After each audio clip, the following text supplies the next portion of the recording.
আমার ভাই হাতি যে অনন্তকালের উদ্দেশ্যে যাত্রা করেছে, আমার ভাই হাতিকে আর খুঁজে পাওয়া যাবে না। আমাদের দেশে যারা বিশৃঙ্খলা করে সন্ত্রাস, ভোট চোর, আমাদের দেশে যারা অস্থিতিশীল পরিবেশ তৈরি করতে চাচ্ছে, হাদি ভাইকে যারা হত্যা করেছে, নির্বাচন যারা বানচাল করতে চাইছে, দেশের পরিবেশকে যারা অস্থিতিশীল করতে চাইছে, সীমান্ত যারা আমাদের ভাইদেরকে বোনদেরকে মেরে ঝুলিয়ে রাখে, তাদের আশ্রয় এবং প্রশ্রয়দাতা পৃষ্ঠপোষকতা দিচ্ছে ভারত। ভারতকে স্পষ্ট ভাষায় বলতে চাই, যারা আমার দেশের সার্বভৌমত্বকে বিশ্বাস করে না, যারা আমার দেশের সম্ভাবনাকে বিশ্বাস করে না, যারা ভোটাধিকারকে বিশ্বাস করে না, মানবাধিকারকে বিশ্বাস করে না, যারা এই দেশের সন্তানদেরকে বিশ্বাস করে না, আপনারা যেহেতু তাদেরকে আশ্রয় প্রশ্রয় দিচ্ছেন, কথা স্পষ্ট করে বলে দিতে চাই, ভারতের যারা সেপারেটিস্ট আছে, বাংলাদেশে আমরা তাদেরকে আশ্রয় প্রশ্রয় দিয়ে যে সেভেন সিস্টার রয়েছে সেটাকে বাংলাদেশ থেকে, ভারত থেকে আলাদা করে দিব। এই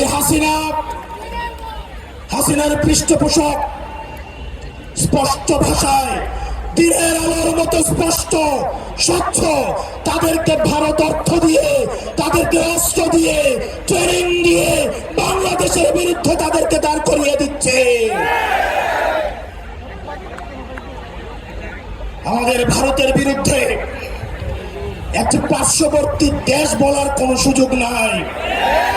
আপনার জবানে স্পষ্ট করতে হবে, এই বাংলাদেশকে ভারত একটা ফিলিস্তিন বানাইতে চায়। আমাদেরকে সবাইকে ঐক্যবদ্ধ হতে হবে। ক্ষমতার জন্য, গদির জন্য, মন্ত্রণালয়ের জন্য যারা দিল্লিকে কিবলা দিচ্ছে, এই বাংলাদেশের স্বাধীনতা তারা তৃতীয়বারের মতো বিক্রি করে দেওয়ার প্রস্তুতি নিচ্ছে।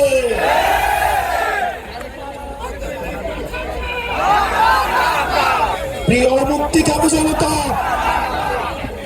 আপনার আমার মৃত্যু এই নির্বাচন কমিশনের কাছে কেবলমাত্র একটি সংখ্যা। অথর্ব নির্বাচন কমিশন বলে হাদির মৃত্যু নাকি একটি বিচ্ছিন্ন ঘটনা। এই স্পাইনলেস মেরুদণ্ডবিহীন ইলেকশন কমিশনার, আমরা এমন একটি বিচ্ছিন্ন ঘটনা তোমার সাথে যেন হবে যদি অপেক্ষা থাকলাম। ইলেকশন কমিশনার তাদের প্রেসক্রিপশনে নিয়োজিত, তারা তাকে নিয়োগ করেছে। এরকম ইলেকশন কমিশন আজকে যদি চলে যায়, যে লাইন ধর্মী ইলেকশন কমিশন হওয়ার জন্য শাহবাগ থেকে শহীদ মিনার পর্যন্ত যোগ্য ইলেকশন কমিশনার খুঁজে পাওয়া যাবে, কিন্তু আমার ভাই হাতি যে অনন্তকালের উদ্দেশ্যে